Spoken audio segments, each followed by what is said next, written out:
Hello everyone. তো আশা করি তোমরা সবাই ভালো আছো। তো এখন আমরা এই যে চ্যাপ্টারটা পড়ছিলাম, যেটা হলো ফান্ডামেন্টাল ইউনিটস অফ লাইফ বা জীবনের মৌলিক একক, এটার লাস্টের দিকে এসে পড়লাম। ঠিক আছে, তো আজকে আমরা এই চ্যাপ্টারটা শেষ করব।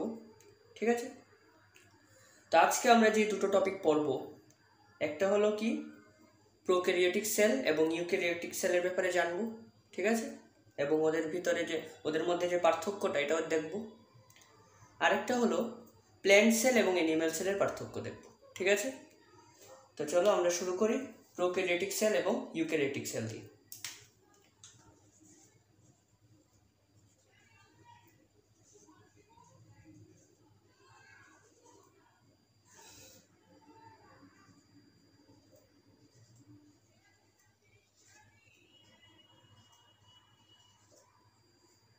প্রোক্যারিওটিক সেল এবং ইউক্যারিওটিক সেল।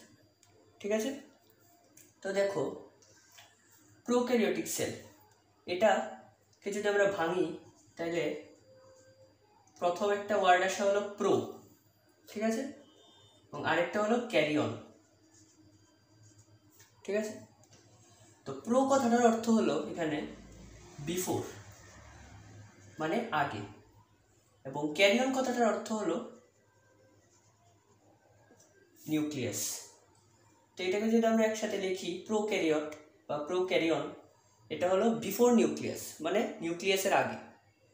তো এটা কি হলো বিফোর নিউক্লিয়াস, এটা আমরা বুঝবো। ঠিক আছে, এবং ইউক্যারিওটটাকে যদি আমরা লিখি ইউ, আর একটা হলো ক্যারিয়ন। তো ক্যারিয়ন তো আমরা এখন জানি যে কি, এটা হলো নিউক্লিয়াস।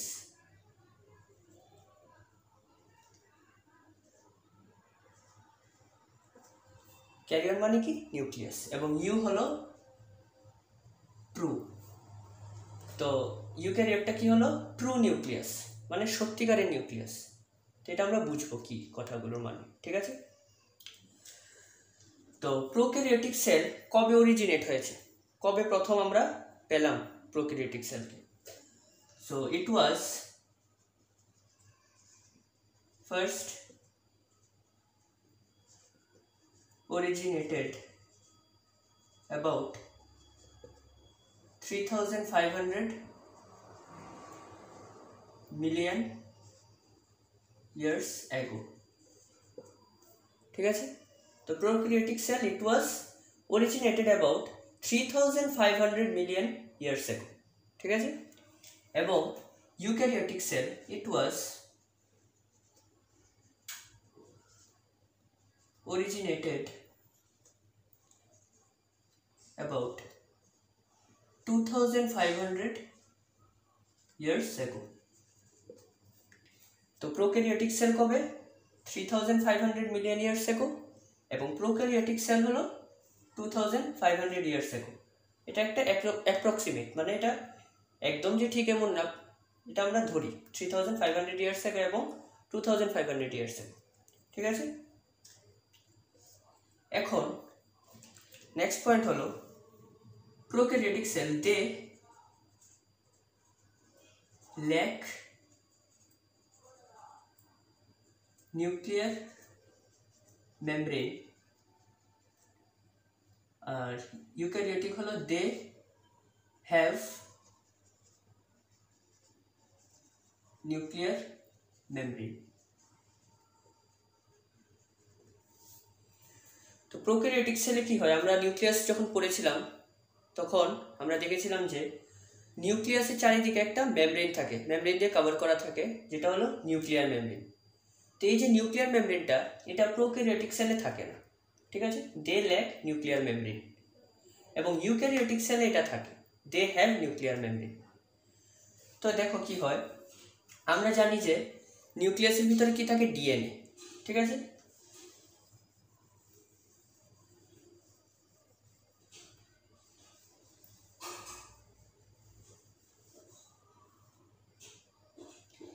তো নিউক্লিয়াসের ভিতরে কি থাকে, ডিএনএ। যেহেতু এটার নিউক্লিয়ার প্রোক্যারিওটিক সেলের নিউক্লিয়ার মেমব্রেনটা নেই, তাইলে DNA of this cell are present openly in the cytoplasm. যেহেতু নিউক্লিয়াসের নিউক্লিয়ার মেমব্রেনটা নেই, মানে এটাকে কভার করার কিছু নেই, তাই এটা ওপেনলি, মানে এটা যেহেতু কভার করার কিছু নেই, যে এটার ভিতরে যে ডিএনএগুলো এগুলো সাইটোপ্লাজমে ভেসে থাকে ওপেনলি, ঠিক আছে। এবং যেই জায়গাটাতে ডিএনএগুলো ভেসে থাকে এই প্রোক্যারিওটিক সেলে, এই জায়গাটাকে আমরা কি বলি? নিউক্লিওয়েড, ঠিক আছে। এবং ইউক্যারিওটিক সেলে DNA is covered by nuclear membrane. তো ইউক্যারিওটিক সেলে কি হয়? ডিএনএ কে নিউক্লিয়ার মেমব্রেন দিয়ে কভার করা থাকে। আর প্রোক্যারিওটিক সেলে যেহেতু নিউক্লিয়ার মেমব্রেন থাকে না, ডিএনএ গুলো এমনি সাইটোপ্লাজমে ভেসে থাকে। এবং যে জায়গাতে ডিএনএ গুলো ভেসে থাকে সেই জায়গাটাকে আমরা কি বলি? Nucleoid.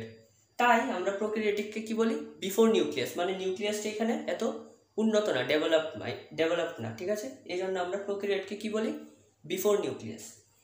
R hence eukaryote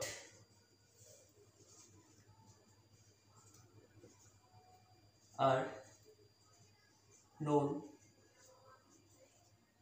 to have true nucleus.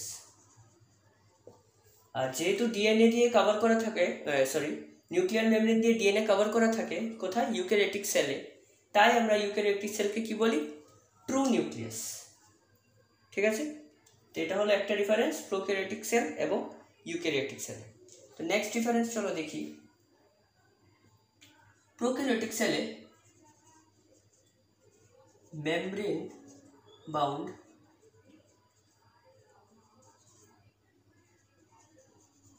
organelles are absent এবং ইউক্যারিওটিক সেলে membrane bound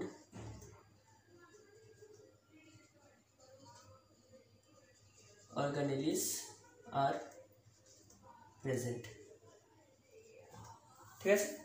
তো এটা আমরা আগেও পড়েছি যে প্রোক্যারিওটিক সেলে যে অর্গানেলিসগুলো থাকে বা যেসব জিনিস থাকে ওরা কি মেমব্রেন দিয়ে কভার করা থাকে না, এবং তাই ওদেরকে সেল অর্গানেলস বলা হয় না, ঠিক আছে। এবং ইউক্যারিওটিক সেলে যে অর্গানেলিসগুলো থাকে ওরা কি হয়? মেমব্রেন দিয়ে বাউন্ড করা থাকে, কভার করা থাকে, তাই ওদেরকে আমরা সেল অর্গানেলস বলি, ঠিক আছে।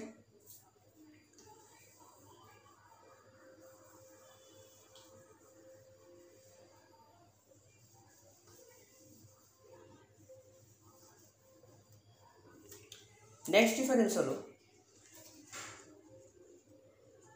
chromosomes are only composed of DNA. আর ইউক্যারিওটিক সেলে chromosomes are composed of protein and DNA. তো প্রোক্যারিওটিক সেলে কি হয়? যে ক্রোমোজোমসগুলো থাকে এগুলো শুধু ডিএনএ দিয়েই তৈরি হয়, মানে ক্রোমোজোমসগুলোতে শুধু ডিএনএই থাকে। বাট ইউক্যারিওটিক সেলে কি হয়? Chromosomes R composed of protein and DNA. তো ক্রোমোজোমসগুলো কি দিয়ে তৈরি? প্রোটিনসও থাকে এটাতে এবং ডিএনএও থাকে, ঠিক আছে। নেক্সট ডিফারেন্স হলো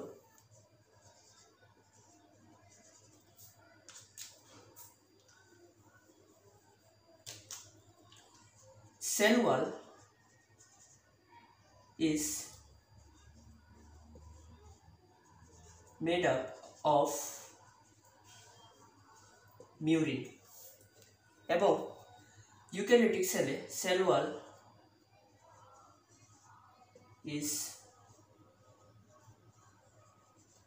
made up of chitin and cellulose. তো প্রোক্যারিওটিক সেলে যে সেল ওয়ালটা, আমরা জানি যে যত রকমের সেলই থাকুক, animal cell, plant cell, eukaryotic cell থাকুক বা প্রোক্যারিওটিক সেল থাকুক, সেল একটা মেমব্রেন দিয়ে কভার করা থাকে, ঠিক আছে। তো এখানেও সেল ওয়াল দিয়ে এটা কভার করা। তো sell wall is made up of murein. Murein একটা কম্পাউন্ড, তো এটা দিয়ে একটা কম্পোনেন্ট, এটা দিয়ে কভার করা থাকে মিউরিন দিয়ে, ঠিক আছে। এবং ইউক্যারিওটিক সেল কি দিয়ে কভার করা থাকে? Cell wall is made up of chitin বা কাইটিন অ্যান্ড সেলুলোজ। কাইটিন একটা কম্পাউন্ড এবং সেলুলোজ আরেকটা, এই দুটো দিয়ে বা এক এক অর্গানিজম, এক এক ইউক্যারিওটিক অর্গানিজমস এক এক সেল ওয়াল এর কম্পাউন্ড দিয়ে কভার করা থাকে, ঠিক আছে। Respiration occurs through mesosomes আর ইউক্যারিওটিক সেলে respiration occurs through mitochondria। তো প্রোক্যারিওটিক সেলে যে রেসপিরেশন হয়, এটা কার দ্বারা হয়? মিসোজোমসের দ্বারা বা মেসোজোমসের দ্বারা। মেসোজোমসটা কি? This are foldings on plasma membrane বা সেল মেমব্রেন, যেটা দিয়ে ওটা কভার করা থাকে, বা সেল ওয়াল, ঠিক আছে। তো কি হয়,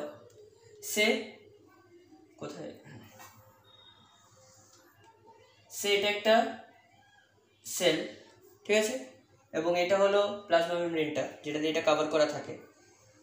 তো এখানে কিছু ফোল্ডিংস থাকে প্লাজমা মেমব্রেনে। তো এই যে ফোল্ডিংসগুলো, এগুলোকে আমরা কি বলি? মিসোজোমস বা মেসোজোমস, ঠিক আছে। তো এদের সাহায্যেই প্রোক্যারিওটিক সেল রেসপিরেশন করে, ঠিক আছে। এবং ইউক্যারিওটিক সেলে কি হয়? মাইটোকন্ড্রিয়ার দ্বারা রেসপিরেশন হয়, ঠিক আছে।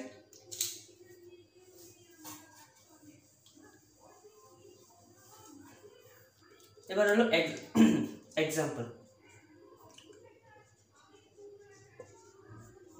যে প্রোক্যারিওটিক সেলের এক্সাম্পল কি? এক্সাম্পল হলো ব্যাকটেরিয়া, ঠিক আছে। প্রোক্যারিওটিক সেলের এক্সাম্পল কি? বিভিন্ন রকমের ব্যাকটেরিয়া। এবং ইউক্যারিওটিক সেলের এক্সাম্পল হলো, ইউক্যারিওটিক সেল দুই ভাগে ভাগ হয়। একটা হলো অ্যানিমাল সেল এবং আরেকটা হলো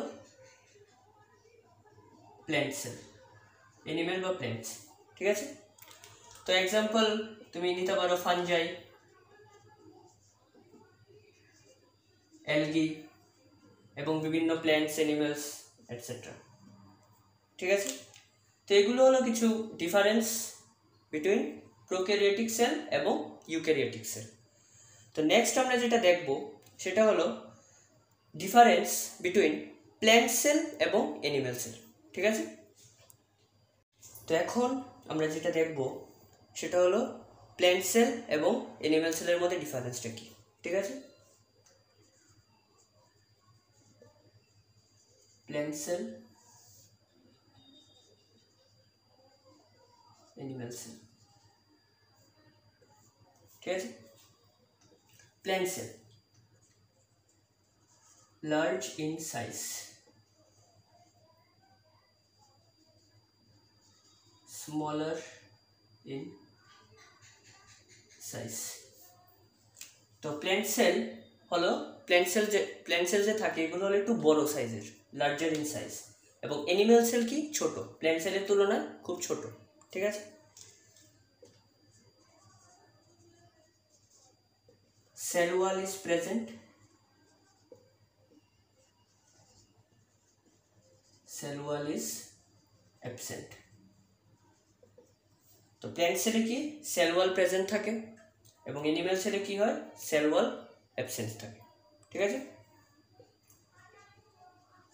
store food in the form of starch.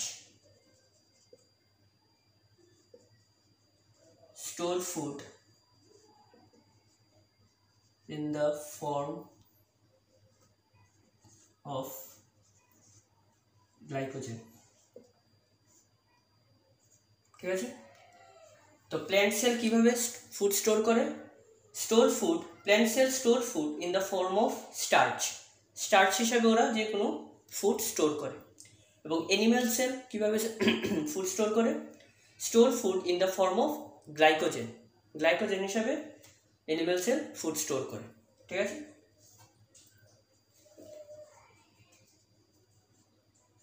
It cannot change its shape. It can often change its shape. ঠিক আছে? তো প্ল্যান্ট সেল নিজের যে শেপটা, সেলের যে শেপটা, এটা সাধারণত চেঞ্জ করতে পারে না। ঠিক আছে? It can not change its shape, but animal cell it can often change its shape. Animal cell নিজের দরকার মতো বা অন্য কোনো সিচুয়েশনে পরে নিজের যে শেপটা সেলের এটা চেঞ্জ করতে পারে। ঠিক আছে? মোর রিজিড comparatively less rigid. তো প্ল্যান্ট সেল কি একটু শক্ত থাকে, ঠিক আছে, সহজে বার্স্ট করে না। বাট অ্যানিম্যাল সেল কি হয়, কম্পারেটিভলি লেস রিজিড, এতটা শক্ত থাকে না। ঠিক আছে? এটা বার্স্ট করে ফেলে, তুমি যদি অসমোসিস হয় এটার মধ্যে বার্স্ট করে ফেলবে। কারণ আমরা পড়েছিলাম যে অ্যানিম্যাল সেলে কি অনলি প্লাজমা মেমব্রেন থাকে, বাট প্ল্যান্ট সেলে কি হয়, প্লাজমা মেমব্রেনের উপরেও আর একটা সেকেন্ড লেয়ার অফ কাভারিং থাকে, যেটা হলো কি সেল ওয়াল। ঠিক আছে? আর যেহেতু সেল ওয়াল এটা একটু শক্ত, তো এটা প্ল্যান্ট সেলকে আরো শক্ত বানায়, এটা সহজে বার্স্ট করে না। ঠিক আছে?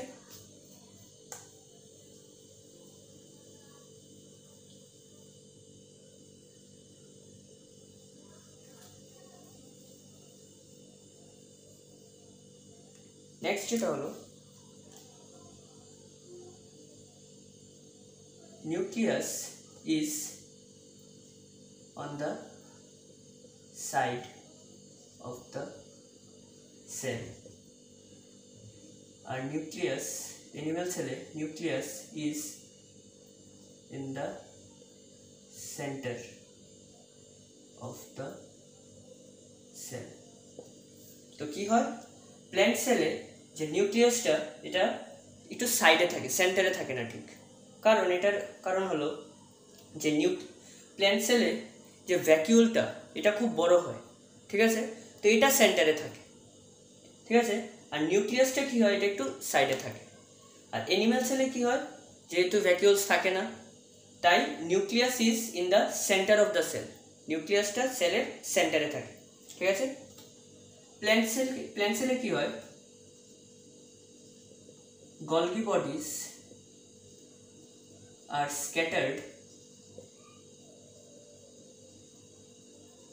all around the cell, এবং অ্যানিম্যাল সেলে কি হয়, it is a single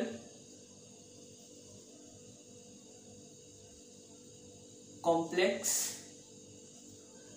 prominent structure. তো আমরা যে পড়েছিলাম সেল অর্গানেল গলগি বডিজ, তো গলগি বডিজ কি হয়, Golgi bodies are scattered all around the cell. Plant সেলে কি হয়, যে গলগি বডিজটা থাকে এটা প্ল্যান্ট সেলের মধ্যে সব জায়গাতে ছড়ানো থাকে, ডিস্ট্রিবিউটেড থাকে, স্ক্যাটার্ড থাকে। ঠিক আছে? তো এসব গলগি বডিজকে আমরা কি বলি, প্ল্যান্ট সেলে যে গলগি বডিজটা ছড়ানো থাকে এদেরকে আমরা কি বলি, ডিকটিওজোমস। এটা আমরা মনে রাখবে, ডিকটিওজোমস। ঠিক আছে? এবং অ্যানিম্যাল সেলে কি হয়, ইট মানে গলগি বডিজ, ইট মানে কি Golgi bodies. Golgi bodies is a single complex and prominent structure. মানে অ্যানিমাল সেল এটা প্ল্যান্ট সেলের মতো ছড়ানো থাকে না, এটা একটা সিঙ্গেল এবং এটা সিঙ্গেল জিনিস, এটা ছড়ানো থাকে না এবং কমপ্লেক্স জটিল, এটা প্রমিনেন্ট স্ট্রাকচার, এটা ছড়ানো থাকে না, এটা একটাই থাকে। কোথায় থাকে? এন্ডোপ্লাজমিক রেটিকুলামের সঙ্গে থাকে, মনে আছে? ঠিক আছে, এটা হলো অ্যানিমাল সেলে গলগি বডিজ থাকে এখানে।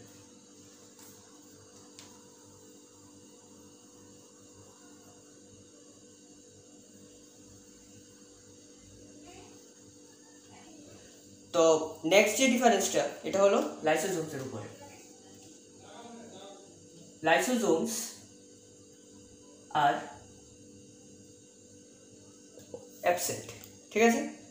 প্ল্যান্ট সেলে কি হয়? লাইসোজোমস আর অ্যাবসেন্ট, এবং অ্যানিমাল সেলে লাইসোজোমস আর প্রেজেন্ট, ঠিক আছে? প্ল্যান্ট সেলে কি হয়? প্লাস্টিডস আর প্রেজেন্ট, বাট অ্যানিমাল সেলে কি হয়? প্লাস্টিডস আর অ্যাবসেন্ট, ঠিক আছে? তো প্ল্যান্ট সেলে কি হয়? লাইসোজোম নামক যে সেল অর্গানেলটা এটা থাকে না, it is absent. But animal সেলে কি হয়? লাইসোজোমস কি হয়? প্রেজেন্ট থাকে, ঠিক আছে? এবং প্লাস্টিডস অ্যানিমাল সেলে কি হয়? প্রেজেন্ট থাকে, কারণ ওদের ফটোসিনথেসিস করতে হয়, ঠিক আছে? এবং প্লাস্টিডসের মধ্যে এই কি বলে ক্লোরোফিলের কম্পাউন্ডটা থাকে, ঠিক আছে? আর অ্যানিমাল সেলে যেহেতু নিজের ফটোসিনথেসিস করতে হয় না বা খাবারও বানাতে হয় না, তাই কি হয়? প্লাস্টিডস আর অ্যাবসেন্ট, ঠিক আছে? নেক্সট যেটা হলো vacuoles are present and it is very large। এবং অ্যানিমাল সেলে কি হয়? Vacuoles R absent, vacuoles are generally absent and also if present is vacuoles are generally absent and also if present is very small, ঠিক আছে? তো আমরা পড়েছি যে ভ্যাকিউলস এই প্ল্যান্ট সেলে কি হয়? ভ্যাকিউলস আর প্রেজেন্ট, প্ল্যান্ট সেলে ভ্যাকিউলস থাকে এবং ভেরি লার্জ, বড়, তাই নিউক্লিয়াসটা একটু সাইডে যায়, ঠিক আছে? এবং অ্যানিমাল সেলে কি হয়?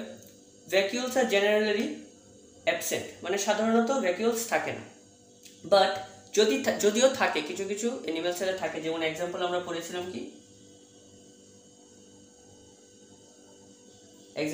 কি পড়েছিলাম? অ্যামোইবা, ঠিক আছে?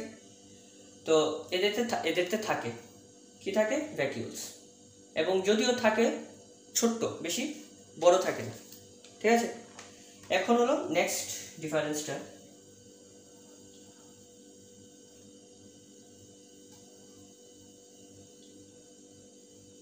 আচ্ছা আরেকটা কথা যেটা হলো আমরা পড়েছিলাম যে অ্যানিমাল সেলে কি প্লাস্টিডস আর অ্যাবসেন্ট পড়েছিলাম, আর প্ল্যান্ট সেলে কি হয়? প্লাস্টিডস আর প্রেজেন্ট। কিন্তু এখানে একটা এক্সেপশন আছে অ্যানিমাল সেলে। এক্সেপশন আছে, এক্সেপশনটা কি? ইউগ্লিনা। ইউগ্লিন একটা অর্গানিজম আছে যার মধ্যে প্লাস্টিডস থাকে, ঠিক আছে? এটা মনে রাখবে, এক্সেপশনটা মনে রাখবে। এই ইউগ্লিন একটা অ্যানিমাল সেল, অর্গানিজম যার মধ্যে কি থাকে? প্লাস্টিডস এর প্রেজেন্ট থাকে, ঠিক আছে?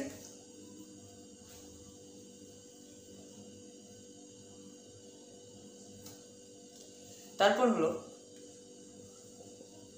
অ্যানিমাল সেলে কি হয়? সেন্ট্রোজোমস আর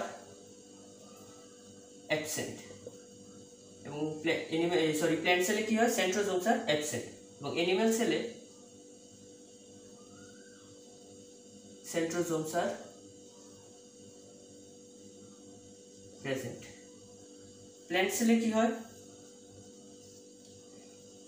গ্লাইওক্সিজোমস আর প্রেজেন্ট, আর এনিম্যাল সেলে গ্লাইওক্সিজোমস আর অ্যাবসেন্ট। ঠিক আছে, তো কি করলাম, প্ল্যান্ট সেলে কি হয়, সেন্ট্রোজোম যে আমরা পড়েছিলাম একটা সেল অর্গানেল, এটা কি হয়, অ্যাবসেন্ট থাকে, প্ল্যান্ট সেলে থাকে না। But on the other hand animal সেলে কি হয়, সেন্ট্রোজোমস আর প্রেজেন্ট। ঠিক আছে, গ্লাইওক্সিজোম পড়েছিলাম আমরা, গ্লাইওক্সিজোমস কি হয়, অনলি প্ল্যান্টসই পাওয়া যায়, glyoxysomes are present in plant cell, but animal cell আমরা পাই না গ্লাইওক্সিজোমস আর অ্যাবসেন্ট। তো এগুলো হলো কিছু এক্সাম্পল প্ল্যান্ট সেল এবং অ্যানিমাল সেলের মধ্যে। আশা করি তোমরা বুঝেছো। তো এই দিয়ে আমরা আমাদের যে চ্যাপ্টারটা ফান্ডামেন্টাল ইউনিটস অফ লাইফ বা জীবনের মৌলিক একক, এটা শেষ করছি। তো আমরা যা যা পড়লাম, তোমরা বইয়ের থেকে বা আমরা যা যা পড়লাম এগুলো আবার রিভিশন করবে, আবার দেখবে। কারণ বায়োলজি একটা এমন জিনিস বা এমন একটা সাবজেক্ট, এটাতে তুমি বেশি নিউমারিক্যালস বা ম্যাথস করতে হবে না, ম্যাথস পাবে না এত বেশি, কিন্তু তোমার বুঝতে হবে ব্যাপারটাকে ভালো করে, যেটা কি হচ্ছে। ঠিক আছে, তুমি যদি কিছু কিছু জিনিস তোমার শিখতে হবে, মুখস্থ করতে হবে, যেমন কিছু এক্সাম্পলস, এই যে কিছু ডিফারেন্সেস কোন সেলে বা কোথায় কি থাকে, এগুলো তোমার একটু মনে রাখতে হবে। কিন্তু তুমি যদি সব মুখস্থ করো তাহলে পারবে না, কিন্তু তোমার কিছু বুঝেও পড়তে হবে, বুঝলে দেখবে তোমার সব কিছু নিজের থেকেই মনে থাকবে। ঠিক আছে, তো আর রিভিশন দেবে, একবার পরে রেখে দেবে না, তাহলে কিন্তু ভুলে যাবে কিছুদিন পর। ঠিক আছে, মনে করে কিছুদিন পর পর রিভিশন দিতে থাকবে। ঠিক আছে, তো তোমরা ভালো থাকবে, নেক্সট টাইম তোমাদের সাথে দেখা হবে আবার আরেকটা অন্য চ্যাপ্টার নিয়ে। ঠিক আছে, বাই।